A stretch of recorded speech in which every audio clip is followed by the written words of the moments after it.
So good morning to all of you and welcome to the ICC IS Academy. So let's start today's current affairs of 2nd January 2024. See the first news. GST collection at 3-month low in December at rupees 1.64 lakh crore but rises to 10% year to year basis. यहाँ पर ministry of finance एक report release किया है। उस हिसाब से अगर हम कंपैरिजन करें जीएसटी कैलकुलेशन का तो आप देख सकते हैं कि 2023 एंड 24 में जितना भी यहाँ पर जीएसटी कलेक्शन हुआ है उसको अगर हम 2022-23 के फाइनेंस ईयर्स के साथ कंपैरिजन करें तो हम यहाँ पर ये बोल सकते हैं टोटल 10% यहाँ पर जीएसटी कलेक्शन ज़्यादा हुआ है in this year. Okay, you can see that yellow line is for 2023 and 24 and blue line is for 2022 and 23 GST collection report. Then what is the meaning of GST collection at 3-month low in December? इसका meaning क्या है देखिए, यहाँ पर ये बोल रहा है कि अगर आप 2023 एंड 24 के फाइनेंस ईयर को देखेंगे तो अक्टूबर के मंथ पर यहाँ पर टोटल 1,72,000 के आसपास यहाँ पर जीएसटी कलेक्शन हुआ है. नवंबर के मंथ में अगर आप देखेंगे तो 1.67 lakh, that means around 1.68 lakh crore यहाँ पर जीएसटी कलेक्शन हुआ है. लेकिन अब यह दिसंबर के मंथ में अगर जीएसटी कलेक्शन आप देखेंगे तो टोटल 1,64,883 लाख करोड़ जो है वो यहाँ पर जीएसटी कलेक्शन हुआ है. तो यहाँ पर रिपोर्ट ये बोल रहा है कि अगर हम दिसंबर के मंथ को अगर कंपैरिजन करें लास्ट 2 मंथ्स के साथ तो अक्टूबर और नवंबर के साथ, तो कंपैरेटिवली दिसंबर के महीने में यहाँ पर कम जीएसटी कलेक्शन हुआ है. इसलिए यहाँ पर ये बोला कि GST collection at 3-month low in December at rupees 1.64 lakh crore. Okay, अगर हम ईयर टू ईयर बेसिस की बात करें तो अभी तक 10% तक यहाँ पर जीएसटी कलेक्शन जो है वो ज़्यादा इंक्रीज हुआ है. अगर हम यहाँ पर 2023 एंड 24 के रिपोर्ट को अगर अच्छे से देखेंगे तो आपको एक चीज़ पता चलेगा कि इस साल गवर्नमेंट ऑफ इंडिया यहाँ पर 1.60 लाख करोड़ को एक ट्रेडमार्क के रूप में लिया था. 2023 एंड 24 में जो यहाँ पर फाइनेंशियल ईयर है उस फाइनेंशियल ईयर में टोटल 9 मंथ्स में से ऐसे 7 मंथ्स ऐसे हैं जहाँ पर जीएसटी कलेक्शन जो है वो 1.60 लाख ट्रेडमार्क को जो है वो पार किया है. यहाँ पर आप देख सकते हैं कि ओनली मई के मंथ में और अगस्त के मंथ में यहाँ पर जीएसटी कलेक्शन जो है वो 1.60 लाख करोड़ से यहाँ पर कम हुआ है. लेकिन बाकी अप्रैल, जून, जुलाई, सितंबर, अक्टूबर, नवंबर और दिसंबर के महीने में जीएसटी कलेक्शन जो है वो 1.60 लाख का जो ट्रेडमार्क यहाँ पर सेट किया गया था गवर्नमेंट ऑफ इंडिया के द्वारा, उस ट्रेडमार्क को यहाँ पर पार कर रहा है. तो हम यहाँ पर ये बोल सकते हैं कि इन दिस फाइनेंशियल ईयर अभी तक टोटल 9 मंथ्स में से 7 मंथ्स ऐसे हैं जहाँ पर जीएसटी कलेक्शन जो है वो पर मंथ 1.60 लाख का जो ट्रेडमार्क था यहाँ पर उसको पार कर रहा है. अगर हम ईयर टू ईयर बेसिस की बात करें तो टोटल अभी तक 10% तक यहाँ पर राइज हुआ है. लेकिन अगर हम 2 महीने के पीछे की बात करें, कंपैरिजन करें अक्टूबर और नवंबर के मंथ में, तो कंपेरेटिवली दिसंबर के मंथ पर यहाँ पर कम जीएसटी कलेक्शन हुआ है. Okay, then the next news is government kicks up new year with fresh electoral bond sales from January 2. तो यहाँ पर ये देखते हैं कि इलेक्ट्रल बॉन्ड है क्या. आप लोगों को पता होगा, एक नाम आप सुने होंगे कि सिक्योरिटी बॉन्ड और गवर्नमेंट बॉन्ड. जब भी गवर्नमेंट ऑफ इंडिया को पैसे की जरूरत होता है तो गवर्नमेंट ऑफ इंडिया एक बॉन्ड यहाँ पर इशू करता है. उस बॉन्ड में यहाँ पर लिखा रहता है कि सपोज गवर्नमेंट ऑफ इंडिया को 10,000 करोड़ रुपीज यहाँ पर चाहिए तो 10,000 crore rupees at the rate 5% interest and 10 years of tenure. That means government of India को यहाँ पर 10,000 करोड़ रुपीज चाहिए 5% इंटरेस्ट के साथ, एंड उसका जो टेन्योर है वो 10 ईयर्स तक. अगर आप इंडिविजुअल इसको खरीदना चाहे तो खरीद सकते हैं, नहीं तो अगर बैंक खरीदना चाहे तो बैंक भी खरीद सकता है. और गवर्नमेंट ऑफ इंडिया को यहाँ पर 10,000 करोड़ रुपीज कैश जो है वो आप प्रोवाइड कर देते हैं. इसको हम बोलते हैं सिक्योरिटी बॉन्ड और गवर्नमेंट बॉन्ड. तो यहाँ पर ये इलेक्टोरल बॉन्ड क्या है देखिए, अगर आप कोई भी पॉलिटिकल पार्टी को पैसा देना चाहते हैं तो फिर आप उस पार्टी का इलेक्टोरल बॉन्ड यहाँ पर खरीद सकते हैं. This electoral bond is issued by the any political party. That means यहाँ पर देखिए, अगर आप बीजेपी के यहाँ पर पार्टी है, अगर आप बीजेपी पार्टी को यहाँ पर 1 लाख रुपीज डोनेट करना चाहते हैं तो आप कोई भी ऑथराइज्ड एसबीआई के अंदर जा सकते हैं. देन बीजेपी का पार्टी का जो इलेक्ट्रल बॉन्ड होगा 1 लाख रुपीज का इलेक्ट्रल बॉन्ड, उस इलेक्ट्रल बॉन्ड को यहाँ पर खरीद सकते हैं सो दैट बीजेपी पार्टी का जो अकाउंट होगा उस अकाउंट में 1 लाख रुपीज ट्रांसफर हो जाएगा. इसी को हम बोलते हैं इलेक्ट्रल बॉन्ड. और ये जो इलेक्ट्रल बॉन्ड है वो ओनली स्पेसिफाइड होता है पॉलिटिकल पार्टी को डोनेट करने के लिए. The government has announced a fresh range of electoral bond sales from 10 days period starting on January 2 through the authorized branches of State Bank of India across the country. That means जनवरी 2 से लेकर जनवरी 11 तक जो period है वो अभी open है.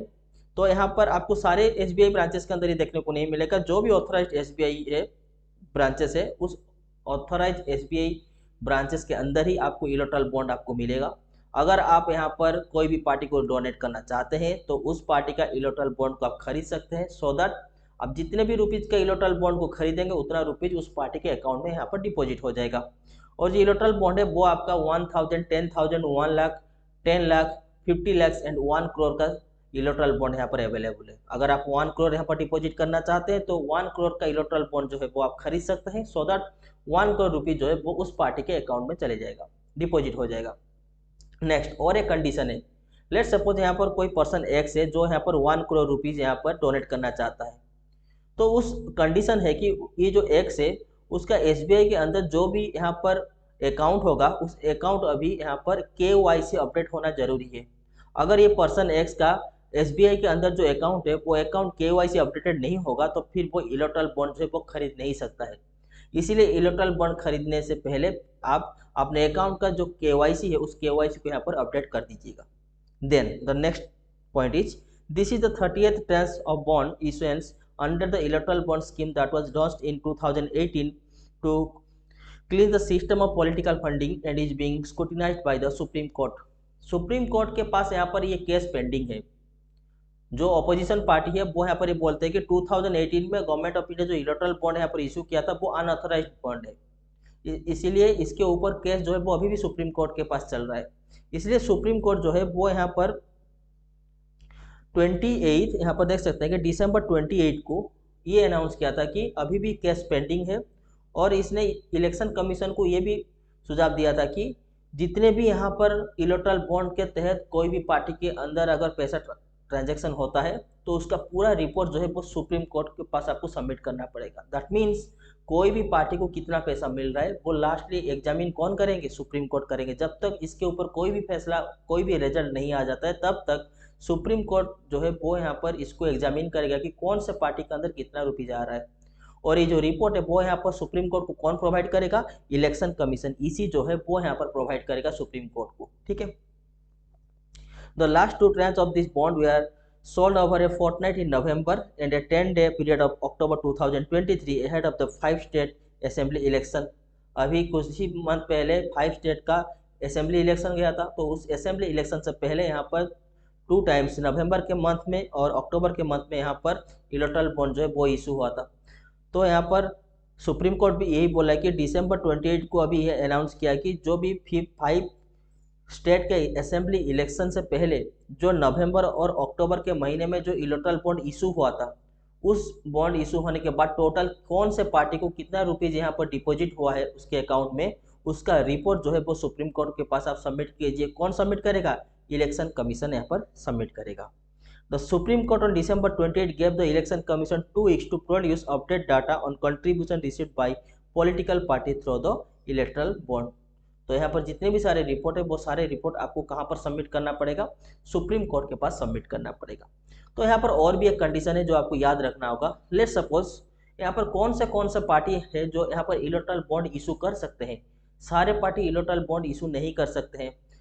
जो भी पार्टी को कम से कम 1% वोट स्टेट लेजिस्लेटिव असेंबली के अंदर, दैट मीन्स विधानसभा के अंदर अगर मिला होगा, और अगर ऐसा कोई भी पार्टी है जिसको 1% वोट जो है वो यहाँ पर लोकसभा के अंदर यहाँ पर मिला है, वही पार्टी है यहाँ पर इलेक्टोरल बॉन्ड को इशू कर सकते हैं। सारे पार्टी यहाँ पर इशू नहीं कर सकते। सपोज एक पार्टी है जिसको, जो मतलब एक लोकल बॉडी पार्टी है, उसको 1% वोट भी यहाँ पर नहीं मिला है अपने विधानसभा के अंदर, तो वो फिर अपने इलेक्टोरल बॉन्ड जो है वो इशू नहीं कर सकता है।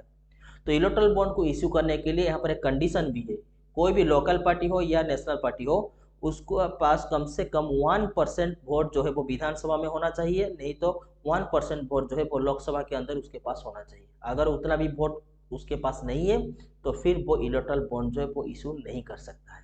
ठीक है। Then the next news is, ministry of home affairs designates Goldy Brar as individual terrorist under UAPA। अब देखिए यहाँ पर कल के न्यूज जो हमने क्या देखा था कि लखवीर सिंह लड्डा को यहाँ पर 55 नंबर का वो UAPA के अंदर उसको टेररिस्ट घोषित किया गया था।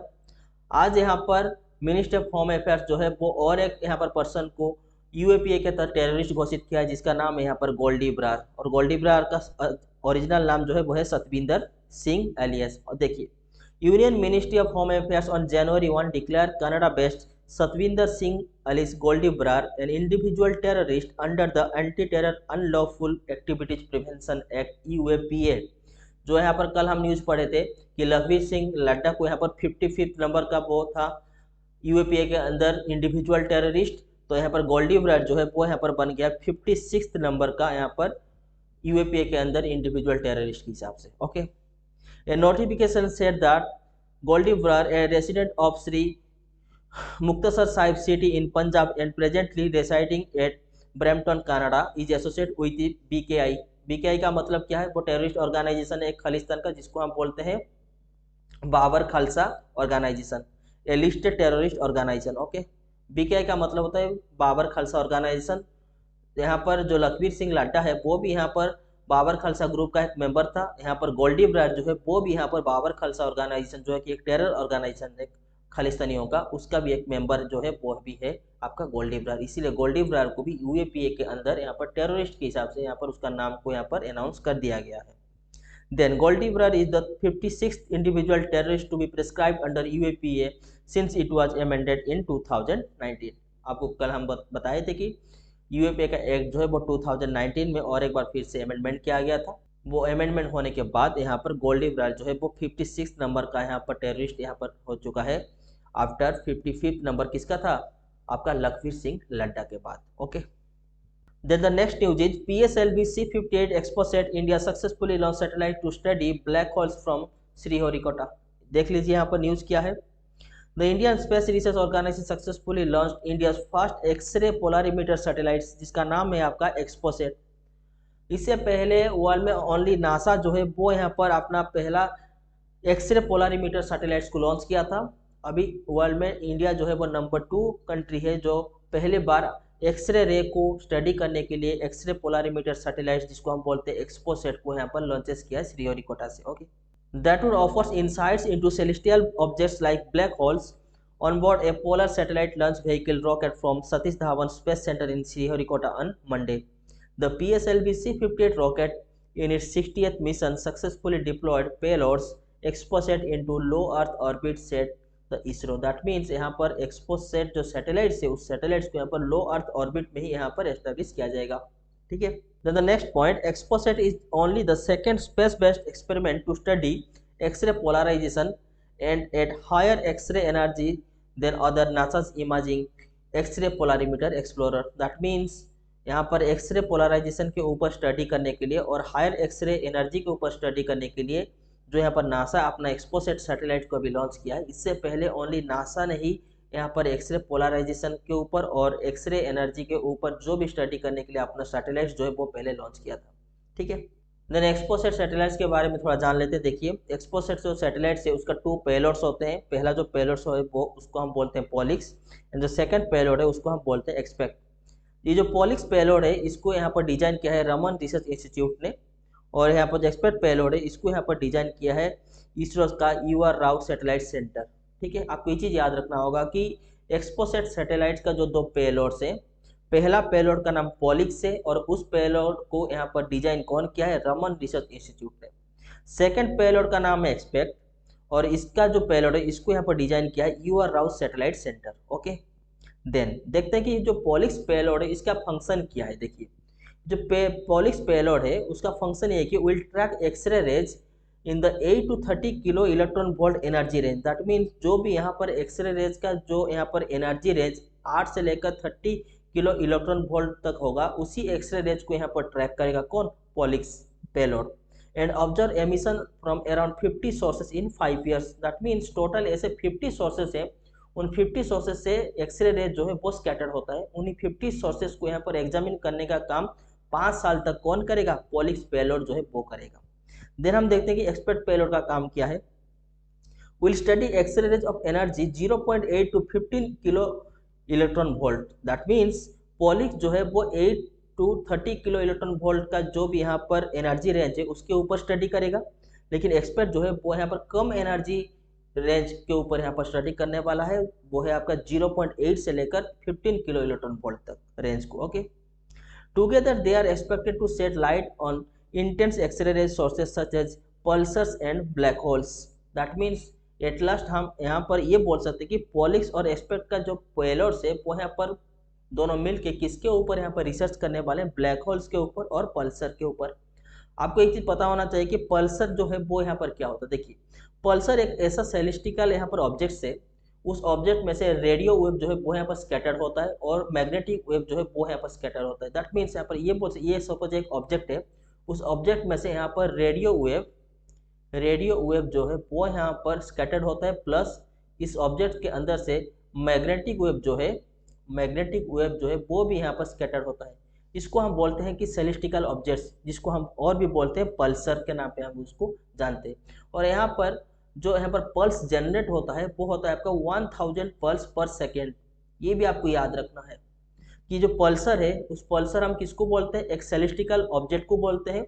उस सेलेस्टिकल ऑब्जेक्ट में से रेडियो वेव जो है वो हमेशा स्कैटर्ड होता है, प्लस मैग्नेटिक वेव जो है वो भी यहाँ पर स्कैटर्ड होता है। सेकेंड थिंग, पल्सर के अंदर टोटल यहाँ पर 1000 पर पल्स सेकेंड यहाँ पर रिलीज होता है। तो इसका जो बीट है वो है आपका 1000 पल्स पर सेकेंड। ये भी चीज भी आपको याद रखना है। Then the next news is COVID-19 subvariant JN1 INSECOG says 196 cases detected in India। अभी देखिए कोविड-19 के अभी जो नया वेरिएंट यहाँ पर फैल रहा है इसके बारे में आपको बस दो ही चीज़ याद रखना है। आपको ये चीज़ याद नहीं रखना कि टोटल कितने केसेस मिले, ये तो वेरी करेगा डे टू डे बेसिस पर। This is not the very big news, but यहाँ पर आपको ये चीज़ याद रखना होगा कि ये जो नया वेरिएंट है उसका नाम क्या, उसका नाम है आपका JN1, first thing. Second thing, यहाँ पर ये जो डाटा है वो रिलीज कौन करता है, INSECOG जो है वो इसको रिलीज करता है। तो इसके बारे में थोड़ा पढ़ लेते हैं। ए total 196 cases of COVID-19 subvariant JN1 have been detected in the country so far, with Odisha joining the list of the states that have detected the presence of variant। तो अभी तक टोटल 10 स्टेट्स और union territories में अभी तक ये जो JN1 का जो वायरस है वो यहाँ पर स्प्रेड हो चुका है, और उड़ीसा जो है वो यहाँ पर 10th नंबर ऑफ स्टेट बन चुका है। ठीक है। अकॉर्डिंग टू द INSECOG, यहाँ पर INSECOG का जो फुल फॉर्म है वो यहाँ पर देख लीजिए, Indian SARS-CoV-2 Genomics Consortium, data updated on January 1। ठीक है। Then the next news is coal sector achieves 10.9% growth among 8 core industries in November 2023। देखिए यहाँ पर एग्जाम में ये बहुत बार पूछा जा चुका है कि 8 कोर इंडस्ट्री जो है वो क्या है। ठीक है, आपको पहले ये याद रखना होगा कि इंडिया के अंदर जो टोटल हम यहाँ पर हमेशा बोलते हैं कि 8 कोर इंडस्ट्री, वो 8 कोर इंडस्ट्री क्या है। उनमें से पहला जो है वो है आपका cement, coal, crude oil, electricity, fertilisers, natural gas, refinery products and steel. इन्हीं यहाँ पर 8 चीज़ों को हम बोलते हैं 8 कोर इंडस्ट्री। तो पर न्यूज यहाँ पर ये है कि coal sector achieves 10.9% growth among the all 8 core industries in November. That means हम यहाँ पर अगर कंपैरिजन करें टोटल 8 कोर इंडस्ट्रीज को, तो हम यहाँ पर ये बोल सकते हैं कि कोल इंडस्ट्री में टोटल यहाँ पर 10.9% यहाँ पर ज़्यादा ग्रोथ किया है नवंबर के महीने में in comparison to all the remaining 7 core industry. Okay, the index of coal industry has achieved a growth of 10.9% among 8 core industries during the month of November 2023 as per the data released by the Ministry of Commerce and Industries। इसको हम बोलते हैं ICI, याद रखिएगा ICI, ministry of commerce and industry. Okay, तो यहाँ पर आपका कौन सा इंडस्ट्री 8 कोर इंडस्ट्री में से कौन सा इंडस्ट्री यहाँ पर कितना % ग्रोथ कर रहा है, वो कौन सा डिपार्टमेंट, कौन सा मिनिस्ट्री यहाँ पर डाटा रिलीज करता है, ministry of commerce and industries. अब मुझे बताइए ministry of commerce and industry के जो मिनिस्टर है वो अभी कौन है, पीयूष गोयल। आपको ये चीज भी याद रखना है। ठीक है। Then coal sector achieve 185.7 points in November compare to 167.5 points same time last year. अगर हम 2022 के नवंबर को अगर 2023 के नवंबर के साथ कंपेयर करें तो हम यहाँ पर ये बोल सकते हैं कि 2022 के नवंबर में टोटल पॉइंट्स था आपका 167.5, बट यहाँ पर 2023 के अंदर ग्रोथ का जो है पर पॉइंट यहाँ पर रिलीज हुआ है वो है आपका 2023 नवंबर में 185.7। The cumulative index of coal sector during April to November 2023 and 24 has increased 12.8% over the corresponding period of the previous year। That means अगर हम फाइनेंशियल ईयर, एक साल का जो फाइनेंशियल ईयर है वो यहाँ पर हम अप्रैल से लेकर मार्च तक कैलकुलेट करते हैं। दैट मीन्स 2023 के अप्रैल से लेकर 2024 के मार्च तक ही एक फाइनेंशियल ईयर होता है। तो अगर हम करंट फाइनेंशियल ईयर की बात करें तो तो अभी तक टोटल अप्रैल में से नवंबर का जो यहाँ पर डाटा रिलीज हुआ है, तो यहाँ पर ये बोल रहा है कि 2022 और 23 का जो यहाँ पर फाइनेंशियल ईयर था, उस फाइनेंशियल ईयर में अगर अप्रैल से लेकर नवंबर तक हम क्यूमुलेटिव, दैट मीन्स सारे मंथ्स का यहाँ पर डाटा जो अगर हम उसको ऐड करेंगे तो यहाँ पर हमको ये मिलता है कि this financial year from April to November तक टोटल 12.8% तक यहाँ पर कोल का जो ग्रोथ है वो यहाँ पर ज़्यादा दर्ज किया गया है। पहला चीज जो है वो coal sector achieve 10.9% growth rate among 8 core industries, first thing. Second thing, यहाँ पर कोल सेक्टर जो है उसका 185.7 पॉइंट्स है in November in comparison to the 167.5 in the last year November. अगर हम क्यूमुलेटिव की बात करें देन अप्रैल से लेकर नवंबर तक यहाँ पर टोटल 12.8% ग्रोथ जो है वो कोल सेक्टर में ज़्यादा इंक्रीज हुआ है comparison to the last financial year. Okay, then the next point, the latest data indicates that the combined index of 8 core industry has shown an increase of 7.8% in November 2023 compared to the same period in the previous year. That means यहाँ पर अगर हम जितने भी 8 core industry है उस 8 core industry को अगर हम यहाँ पर ऐड कर देते हैं और अगर उसको 2022 एंड 23 के फाइनेंशियल ईयर के साथ कंपैरिजन करें तो अप्रैल से लेकर नवंबर तक अगर हम कंपैरिजन करें, क्योंकि नवंबर तक ही डाटा अभी तक रिलीज हुआ है, ठीक है, तो अगर उसके साथ अगर कंपैरिजन करें तो टोटल 7.8% यहाँ पर इंक्रीज हुआ है growth comparison to the last year. That means अगर हम यहाँ पर ये बोल सकते हैं कि 2022 एंड 23 के फाइनेंशियल ईयर में अप्रैल से लेकर नवंबर तक जितना भी ग्रोथ हुआ था 2023 एंड 24 के जो फाइनेंशियल ईयर में अप्रैल से लेकर नवंबर तक टोटल 7.8% तक यहाँ पर इंक्रीज किया है 8 कोर इंडस्ट्री को अगर क्यूमुलेटिव ऐड कर दें तो, ठीक है। Then the next news, रक्षा मंत्री Shri Rajnath Singh inaugurates first all girls Sainik school eight Vrindavan Uttar Pradesh. देखिए अभी तक इंडिया के अंदर कोई भी इंडिविजुअल गर्ल्स सैनिक स्कूल जो है वो यहाँ पर नहीं था, तो पहले बार यहाँ पर कब बन रहा है, कहाँ बन रहा है, वृंदावन उत्तर प्रदेश के अंदर। रक्षा मंत्री Shri Rajnath Singh inaugurate Sambit Gurukulam girls Sainik school, इसका नाम जो है वो आपको याद रखना होगा, Sambit Gurukulam girls Sainik school in Vrindavan in Mathura Uttar Pradesh on January 1, 2024। The first all girls Sainik school with strength approximately 870 students. आपको ये नंबर भी याद रखना होगा क्योंकि ये पहला गर्ल्स स्कूल है सैनिक स्कूल, इसलिए आपको नंबर भी जो है वो भी आपको याद रखना है। टोटल उसका स्ट्रेंथ क्या है, 870, ठीक है। Has been inaugurate under the initiative of establishing 100 new Sainik school in partnership mode with the NGO, private and state government schools and in all state and union territories. That means साल के starting पर यहाँ पर ये चीज बोला गया था कि टोटल इंडिया के अंदर 100 न्यू सैनिक स्कूल जो है वो यहाँ पर एस्टैब्लिश किए जाएंगे, बनाए जाएंगे। उनमें से अभी तक टोटल 42 सैनिक स्कूल जो है वो यहाँ पर बनाया जा चुका है। उन 42 में से एक यहाँ पर जो है वो है आपका गर्ल्स सैनिक स्कूल, जिसको हम बोलते हैं Sambit Gurukulam girls Sainik school Vrindavan in Mathura Uttar प्रदेश, ठीक है। तो पहले ये जो प्लान लॉन्च हुआ था कि इंडिया के अंदर 100 न्यू सैनिक स्कूल बनाना है, उससे पहले इंडिया के अंदर टोटल 33 सैनिक स्कूल था, एग्जिस्टेड था। तो उनमें से अभी आप 42 ऐड कर दीजिए, टोटल आपका 75 न्यू सैनिक स्कूल जो है वो इंडिया के अंदर अभी है। और यहाँ पर और कितने ऐड किए जाने वाले हैं, टोटल अभी और भी यहाँ पर 58 नया सैनिक स्कूल जो है वो यहाँ पर ऐड किए जाएंगे, क्योंकि टोटल 100 सैनिक स्कूल जो है वो यहाँ पर एस्टेब्लिश किए जाने वाले थे। उनमें से टोटल 42 सैनिक स्कूल जो है वो यहाँ पर अभी तक एस्टेब्लिश हो चुका है, जिसके अंदर यहाँ पर संबित गुरुकुलम गर्ल्स सैनिक स्कूल जो पहला जो गर्ल्स सैनिक स्कूल जो है वो उसके अंदर भी है। और अभी टोटल 58 सैनिक स्कूल जो है वो यहाँ पर एस्टेब्लिश हो रहे हैं। तो टोटल यहाँ पर अगर ये 58 सैनिक स्कूल ऐड हो जाएंगे तो इंडिया के अंदर टोटल 133 सैनिक स्कूल जो है वो यहाँ पर हो जाएंगे, ओके। लेकिन अभी टोटल 75 सैनिक स्कूल है। ये प्रपोजल से पहले इंडिया के अंदर टोटल 33 सैनिक स्कूल जो है वो था, ठीक है। The next news is Northeastern Development Financial Corporation Limited sanctions 766.47 crore rupees and disburses 547.11 crore rupees for 5,338 projects in Northeastern region। अब देखिए नॉर्थ ईस्टर्न रीजन को डेवलपमेंट करने के लिए यहाँ पर north eastern Development Financial Corporation limited जो है वो यहाँ पर पैसा को सैंक्शन करता है।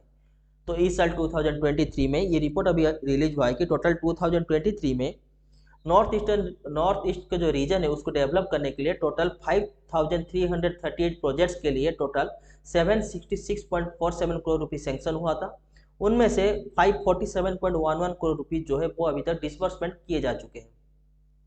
तो अभी कौन से फील्ड में यहाँ पर पैसा जो है वो सैंक्शन होता है वो देख लीजिए। वो फील्ड है आपका education sector and training and food processing sector, handlooms and handicrafts, health care, hotel and tourism, micro finance etcetera. इन्हीं सारे सेक्टर्स के लिए यहाँ पर north eastern development finance corporation limited जो है वो पैसा आपको सैंक्शन करके देता है। ठीक है, North eastern Development Financial Corporation Limited plays an important role in the facilitating setting up a new industrial and service sector projects in the northeastern region. The corporation assisted around 5,338 projects। आपको ये चीज याद रखना होगा कि total कितने projects के लिए यहाँ पर पैसा सैंक्शन किया गया था। नंबर है आपका 5,338 with total sanction and disbursements of 766.47 and 547.11 crore rupees। Sanction हुआ था टोटल 766.47 करोड़ रुपीज। अभी तक कितना यहाँ पर डिसबर्समेंट हो चुका है 547.11 करोड़ रुपीज। ओके, और वो सेक्टर कौन से हैं आपके, हैंडलूम्स हैंडक्राफ्ट सेक्टर हो गया, education training and food processing sector हो गया, health care, hotel and tourism and micro finance sector. अगर यहाँ पर हम नॉर्थ ईस्टर्न रीजन के सारे स्टेट्स को अगर कंपेरिजन करें तो यहाँ पर आप देख सकते हैं कि अरुणाचल प्रदेश में टोटल सैंक्शन हुआ था 14.37 और यहाँ इसको डिसबर्समेंट किया जा चुका है 14.46 करोड़, ज़्यादा यहाँ पर डिसबर्समेंट हुआ है। ठीक है, आसाम के अंदर सबसे ज़्यादा यहाँ पर नॉर्थ ईस्टर्न रीजन के अंदर सबसे ज़्यादा अगर पैसा किसी को अगर सैंक्शन हुआ है तो वो है आपका आसाम। तो यहाँ पर और भी एक क्वेश्चन यहाँ पर एराइज हो सकता है कि नॉर्थ ईस्टर्न रीजन को डेवलप करने के लिए north eastern Development Financial Corporation limited जितना भी यहाँ पर पैसा सैंक्शन करता है उनमें से सबसे ज़्यादा पैसा कौन से स्टेट के लिए सैंक्शन होता है। द आंसर इज आसाम के लिए।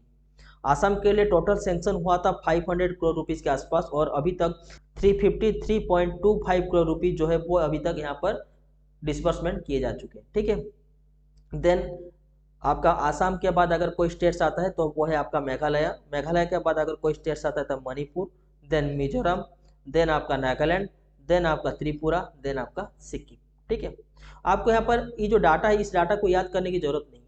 यहाँ पर आपको 4 से 5 चीज बस याद रखना है कि नॉर्थ ईस्टर्न रीजन को डेवलप करने के लिए कौन सा ऐसा ऑर्गेनाइजेशन जो है वो यहाँ पर जो मनी जो है वो यहाँ पर सैंक्शन करता है वो है आपका north eastern Development Financial Corporation limited. First thing. Second thing, total कितने प्रोजेक्ट्स के लिए 5,338 प्रोजेक्ट्स के लिए total sanction rupees 766.47 crore rupees. अभी तक डिसबर्समेंट कितना हो चुका है 547.11 करोड़ रुपीज। और यहाँ पर अगर हम बात करें टोटल सारे स्टेट्स के बारे में तो सबसे ज़्यादा अगर कौन से स्टेट के लिए सैंक्शन हुआ है तो आपको ये आंसर देना होगा कि आसाम के लिए यहाँ पर सबसे ज़्यादा यहाँ पर पैसा जो है वो सैंक्शन हुआ है। ठीक है, then the next news is a record of over 8.18 crore income tax return ITR file of for annual year 2023-24 up to 31st December 2023 year to year increase to 9%। that means अगर हम यहाँ पर ये देखें कि 2023 एंड 24 के फाइनेंशियल ईयर में अभी तक टोटल जितने भी ITR फाइल हुआ है उसको अगर 2022 एंड 23 के साथ कंपैरिजन करें तो हम यहाँ पर ये बोल सकते हैं कि टोटल 9% यहाँ पर ज़्यादा ITR फाइल हुआ है इनकम टैक्स के पास। The income tax department has record such a filing of income tax return ITR resulting in a new record of 8.18 crore ITR filed। और अगर हम कंपैरिजन करें 2022 एंड 23 के फाइनेंशियल ईयर तक तो टोटल जो था वो नंबर था वो 7.51 crore ITR filed. That means 2022 and 23 के फाइनेंशियल ईयर में यहाँ पर टोटल 7.51 करोड़ ITR फाइल्ड यहाँ पर रजिस्टर हुआ था। इन 2023 एंड 24 में अभी तक टोटल 8.18 करोड़ ITR फाइल जो है वो यहाँ पर रजिस्टर हो चुका है। तो इसको अगर हम परसेंटेज में कन्वर्ट करें तो टोटल 9% यहाँ पर इंक्रीमेंट हुआ है। ठीक है, the total number of audit reports and other forms filed during the period is 1.60 crore as against the 1.43 crore audit reports and forms filed in the corresponding period in the preceding year. That means 2022 and 23 की बात करें तो total 2022 से लेकर 23 का जो financial year है उस फाइनेंशियल ईयर में 1.43 करोड़ यहाँ पर ऑडिट रिपोर्ट जो है वो यहाँ पर सबमिट हुआ था। अगर हम 2023 एंड 24 की बात करें तो टोटल अभी तक 1.60 करोड़ यहाँ पर ऑडिट फाइल जो है वो रिपोर्ट यहाँ पर अभी तक फाइल हो चुका है। Then the next news is Sudhanshu Pant appointed new chief secretary of Rajasthan. आपके नाम जो है वो आपको याद रखना होगा। राजस्थान के नया चीफ सेक्रेटरी कौन है? सुधांशु पंत। और उन्होंने किसको रिप्लेस किया है? उन्होंने रिप्लेस किया है उषा शर्मा को, जो कि यहाँ पर संडे को रिटायर हो गए थे। Senior IAS officer Sudhanshu Pant was on December 31st appointed as the new Chief Secretary of Rajasthan. The Department of Personnel issued order about his appointment after Usha Sharma retired from the post on Sunday. तो आपको ये चीज़ याद रखना होगा कि सुशांत पंत जो है वो यहाँ पर न्यू चीफ सेक्रेटरी राजस्थान के अंदर है और उन्होंने रिप्लेस किसको किया है, उषा शर्मा को. Okay, so that's it for the today's current affairs session. So let's do some current affairs quiz. The first question is, consider the following statement regarding Srimukhalingam temple. अभी देखिए श्रीमुखलिंगम टेम्पल अभी न्यूज में इसीलिए है क्योंकि इस टेम्पल के जो नाम है उस नाम को गवर्नमेंट ऑफ इंडिया रेफर किया है यूनेस्को को to add this on the world heritage site.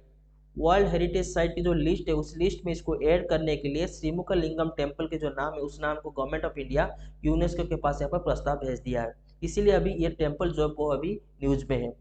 It is located in the state of Odisha, एकदम गलत है. श्रीमुखलिंगम टेम्पल जो है वो आंध्र प्रदेश के अंदर है.